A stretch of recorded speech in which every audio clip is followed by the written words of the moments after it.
குக்கரில் key add பண்ணிக்கோங்க. கூடவே ஆயிலும் ஆட் பண்ணிக்கோங்க.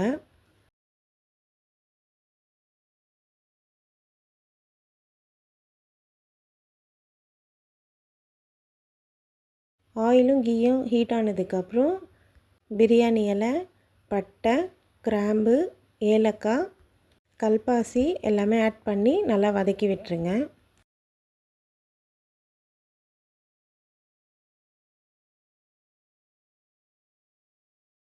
கூடவே ஆனியனும் ஆட் பண்ணி நல்லா வதக்கி விட்டுருங்க.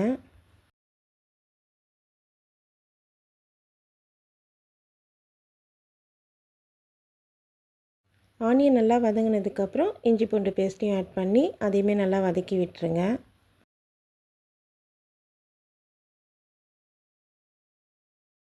ஆனியனும் இஞ்சி பூண்டு பேஸ்ட்டும் வதங்கினதுக்கப்புறம் அரைச்சி வச்சுருக்க பேஸ்ட்டையும் ஆட் பண்ணி அதையுமே நல்லா வதக்கி விட்டுருங்க.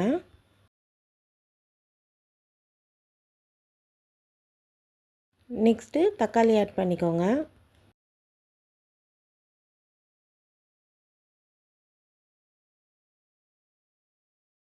தக்காளி வதங்கினதுக்கப்புறம்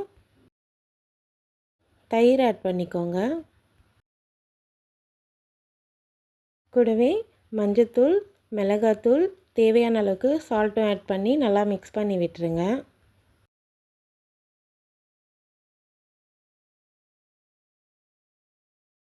எல்லாமே வதங்கினதுக்கப்புறம் நம்ம ஆல்ரெடி ஃப்ரை பண்ணி வச்சுருக்க ப்ரான்ஸையும் ஆட் பண்ணிக்கோங்க. ப்ரான்ஸ் ஆட் பண்ணி நல்லா மிக்ஸ் பண்ணி விட்டுருங்க. எல்லாமே நல்லா மிக்ஸ் ஆனதுக்கப்புறம் தேவையான அளவுக்கு தண்ணியும் ஆட் பண்ணிக்கோங்க. நல்லா கொதித்ததுக்கப்புறம் அரிசி ஆட் பண்ணிக்கோங்க. 1 கப் அரிசிக்கு 2 கப் தண்ணி ஆட் பண்ணிக்கோங்க. 2 விசில் வச்சு எடுத்துக்கோங்க. 2 விசில்லே பிரியாணி நல்லா குக் ஆகிடும். ஸ்டீம் அடங்கினதுக்கப்புறம் ஓப்பன் பண்ணி இந்த மாதிரி நல்லா மிக்ஸ் பண்ணி விட்டுருங்க. அவ்வளோதான், டேஸ்டியான ப்ரான் பிரியாணி ரெடி. ட்ரை பண்ணி பாருங்கள்.